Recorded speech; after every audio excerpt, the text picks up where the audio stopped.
Good morning. Thank you for joining us today. Today we're going to provide an update on COVID-19 in Butte County, including information about schools and general guidance on protection against COVID-19.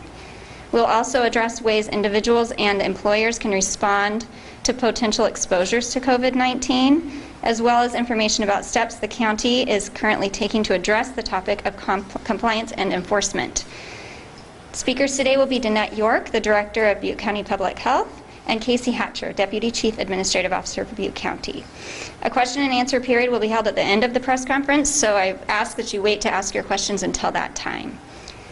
I'd like to introduce Danette York, Director of Butte County Public Health. I'm ending it. We went live on Lisa's page. We didn't go live on the Butte County Public Health page. You're going to do that again? Yeah. A little practice. You may not have to do that all the time. My page is set to private, so. Sorry about that, guys. Learning some things here. I know, I was honestly. Yeah.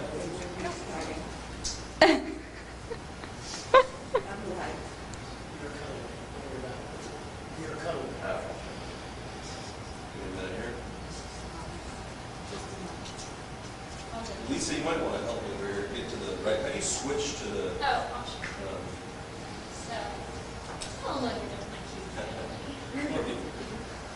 Just go right here. Okay. And then we'll start the process. There we go. Perfect. Thank you. Submit. I'm not seeing the live options there. I'm actually going to go back to your page, I think. That didn't seem to, yeah, because I can't go live on that page. Is it, do you have an option on that? Here we go, live video. Like if you would look at for. Yeah, it does. Let's go back there. So public health. Because I thought live from my phone. Yeah, no, we did it last week.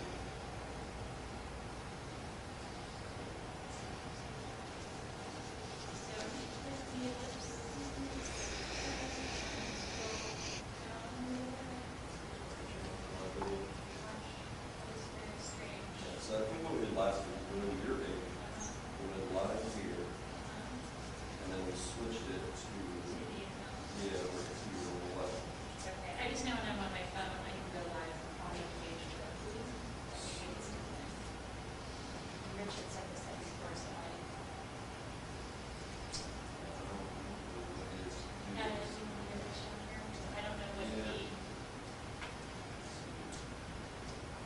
Facebook. Very So you want to put around like already? Share to a page. There we go. Maybe an That's image. it. That's what. Yeah, so. There we go. So instead of Yeah. So I want change it to, this one. there we go. Okay, you don't need to give it a title. All right. Let me get another countdown. Sorry about that. My fault. Okay, just double check all the settings. Everything looks good. All right, guys. Here we go.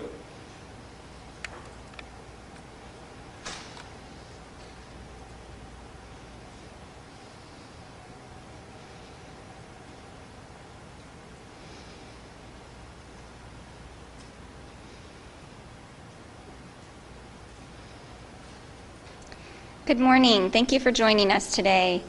Today we'll provide an update on COVID-19 in Butte County, including information about schools and general guidance on protection against COVID-19.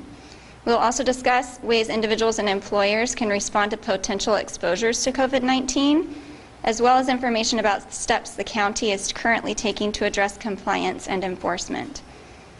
Speakers today will be Danette York, Director of Butte County Public Health, and Casey Hatcher, Deputy Chief Administrative Officer for Butte County. A question and answer period will be held at the end of the press conference, so I ask that you wait to ask your questions until that time.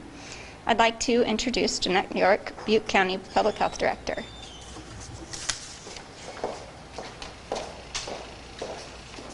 Good morning. Thank you for joining us again. Topics I would like to cover today include reminders for the monitoring list, our COVID-19 numbers, and a bit of good news about our local health officer. So last week, on Saturday, July 25th, Butte County was added to the state's monitoring list, and we remain on that list as of this morning. Being on the monitoring list means quite a bit of things to our community, but there's two key topics I would like to touch on. One is that many businesses have had to close indoor operations, and some have even had to close completely.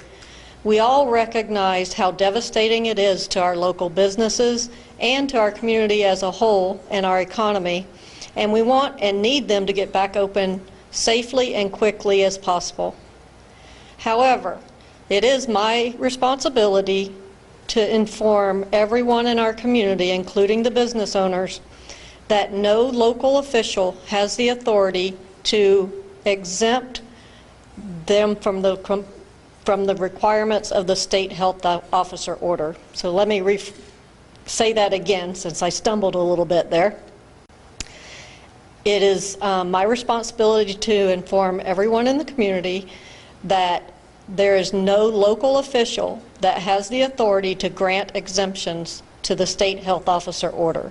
So until that order is changed at the state level, all businesses are required to comply.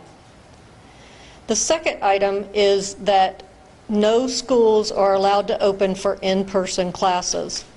It's very important to note that this applies to all schools, public, charter, and private. And I'm going to repeat that one just because there is a lot of misunderstanding in the community. All schools are required to comply with the requirement that there are no in-person classes until or unless Butte County is off the state's monitoring list for a minimum of 2 weeks.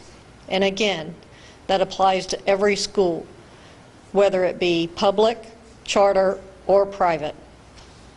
Now, public health understands that the state is finalizing a waiver process for elementary grades TK through 6.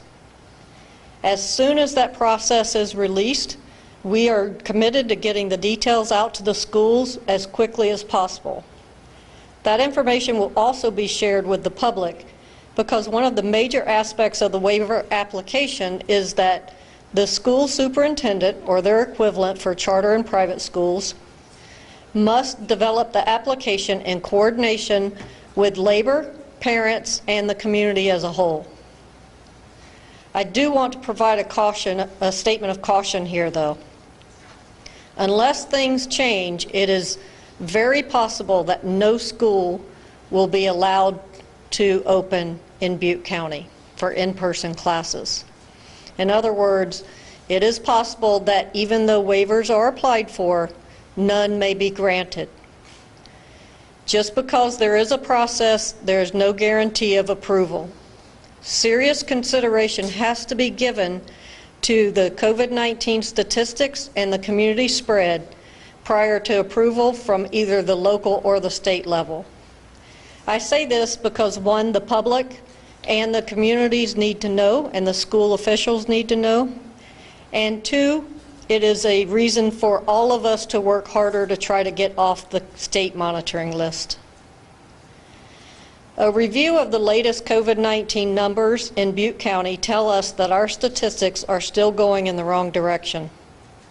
As of yesterday, we have a total of 883 confirmed cases in Butte County. To put that in perspective, that is 200 cases since we had this press conference last week.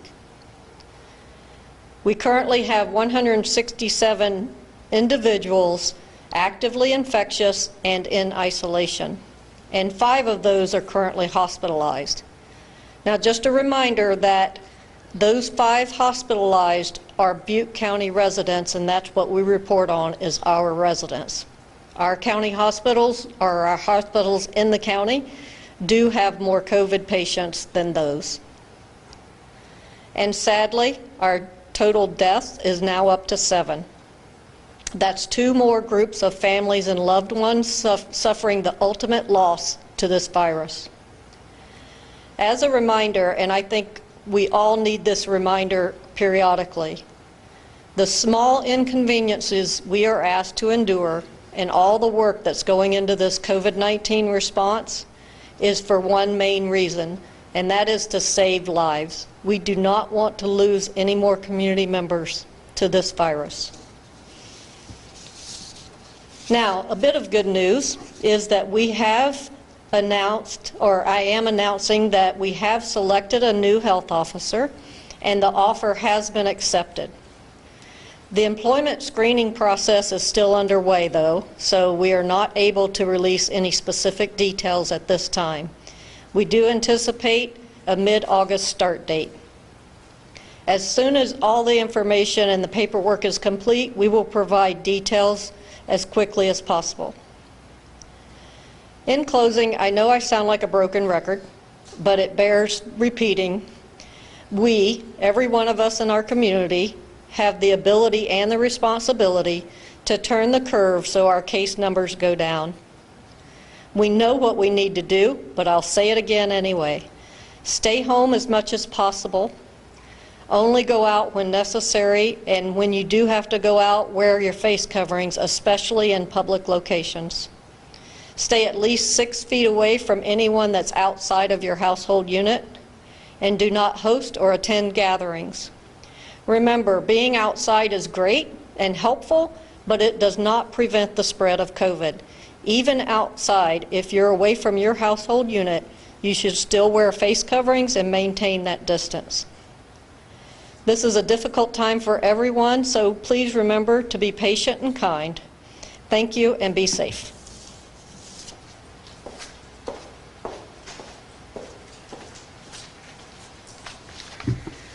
Good morning. I'm Casey Hatcher, Deputy Chief Administrative Officer for Butte County. As part of the county's Emergency Operations Center, I work with public and private sector agencies, businesses, organizations, and facilities that have modified operations due to the state's orders and guidance for COVID-19. Today, I am presenting this flowchart that's beside me, which I fully recognize that on this stream you will not be able to see in detail. So we will post this image into the comment stream, and it's also available and posted separately on the Butte County Public Health Facebook page, and will be added to the Butte County Public Health website early next week.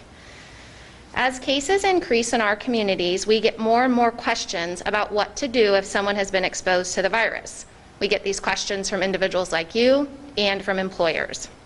This chart is really a tool to guide you whether you have been a close contact of someone with COVID-19 or someone awaiting a test result, or if you have been a contact of a contact.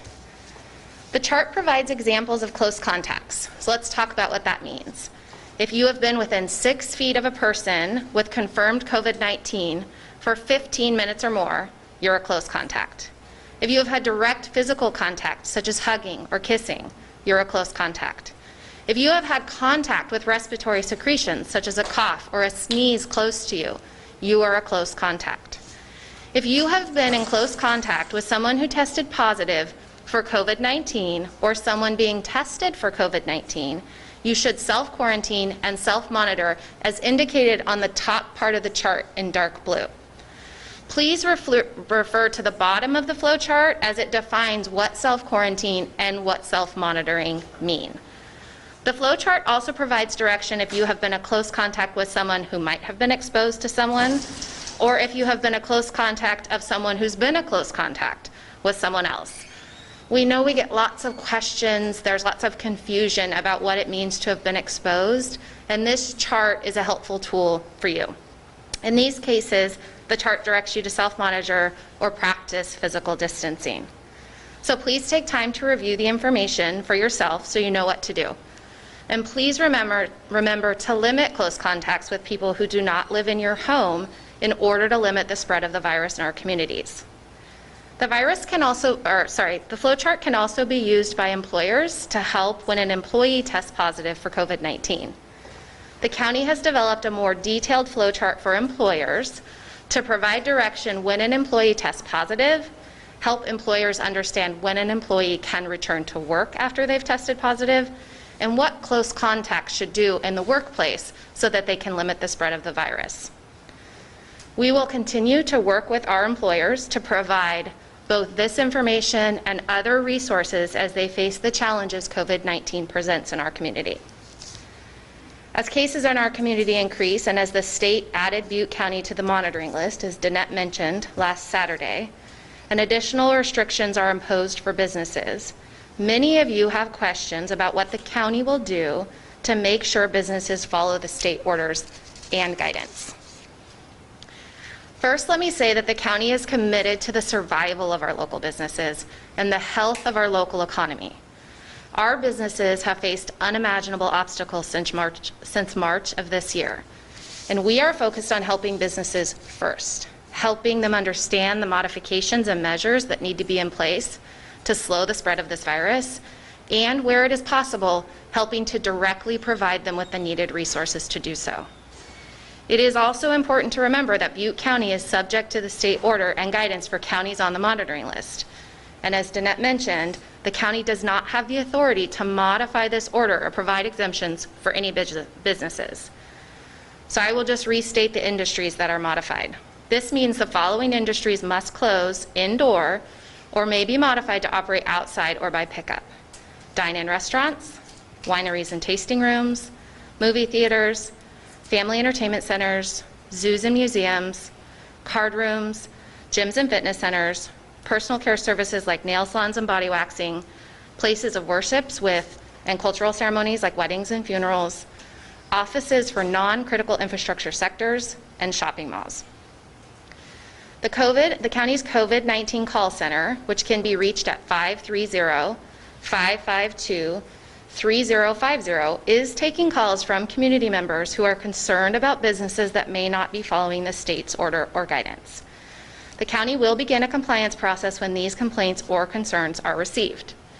The approach will be tiered and it's focused on compliance. When complaints are received and it is clearly a first incident for the business, the county will send a letter to the business owner or operator identifying what businesses should do in order to maintain compliance with the state's order and guidance. We will also give them time and opportunity to do that. If complaints continue about the same business, organization, or facility, the county will refer the business to the local jurisdiction, or in the case of restaurants, public pools, and body art studios, these will be referred to the county's Environmental Health Division for follow-up. The engagement will include either a visit or a phone call, again focused on compliance, to help the business meet the requirements to modify operations or put mitigation measures in place to limit the spread of the virus. If complaints continue after that, the county or the local jurisdiction may refer the business to the appropriate state agency who maintains enforcement authority.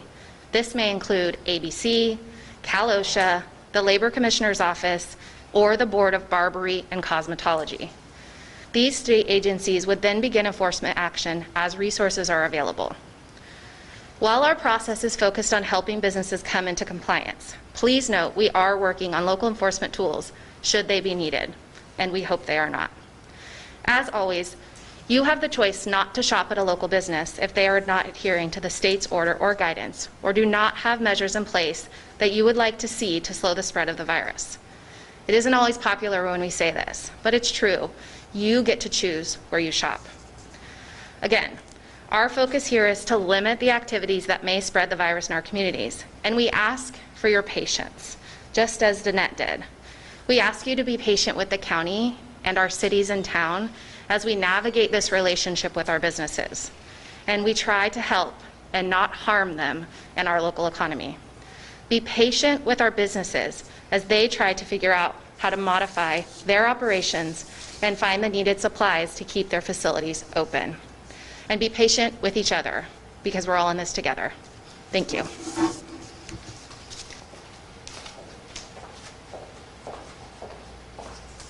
All right, thank you to our speakers. We'll now start the question and answer period. Are there any questions for Danette York?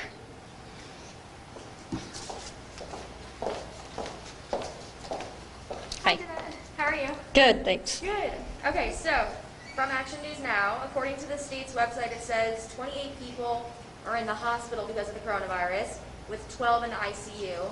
But the county's website says there are 5 in the hospital, so we want to know where the disconnect is. Okay, so question from Action News is, why is there a disconnect between the number of patients hospitalized between the state's data and the county data?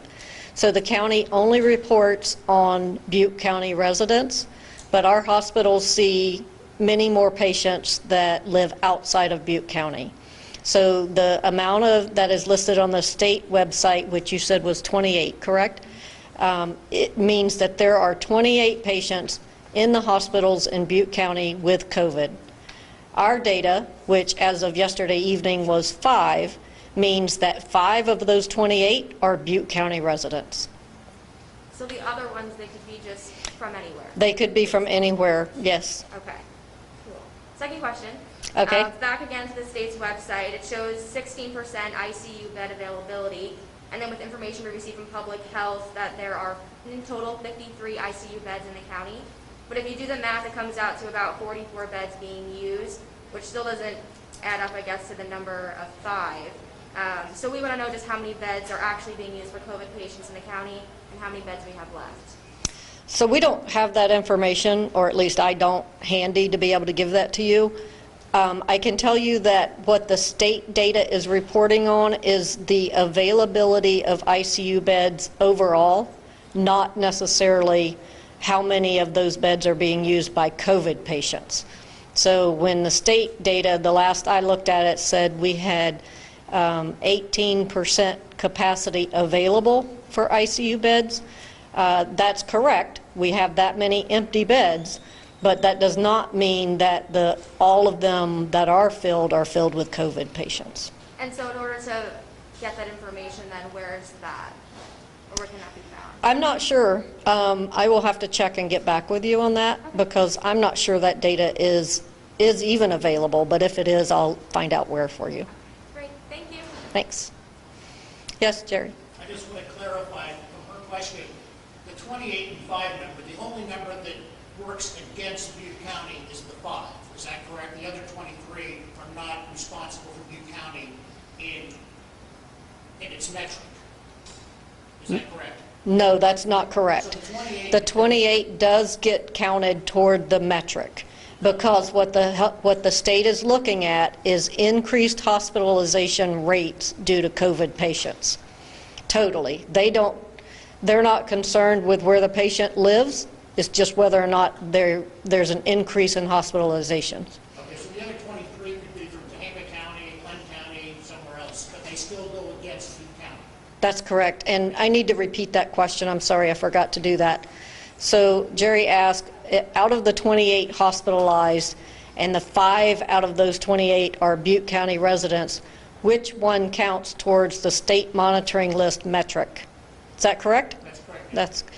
And the answer was that they all count toward the metric because the state is concerned with hospitalization rate and utilization due to COVID.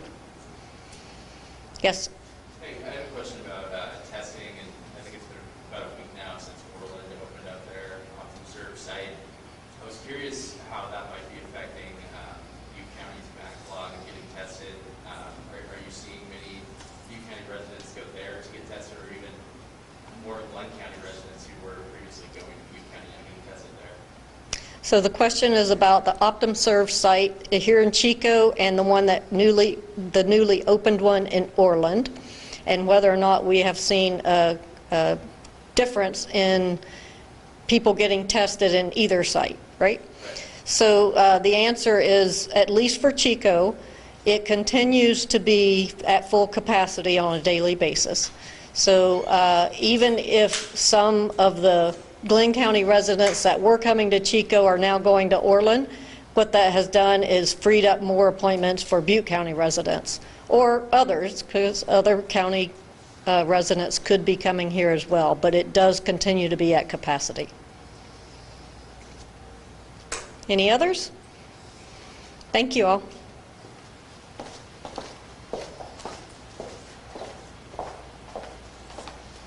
Are there any questions for Casey Hatcher? One of the ones are available. Okay. Thank you, everybody, for tuning in today, and we appreciate it. We will be holding these on a weekly basis, so we look forward to seeing you again next week. Have a nice day.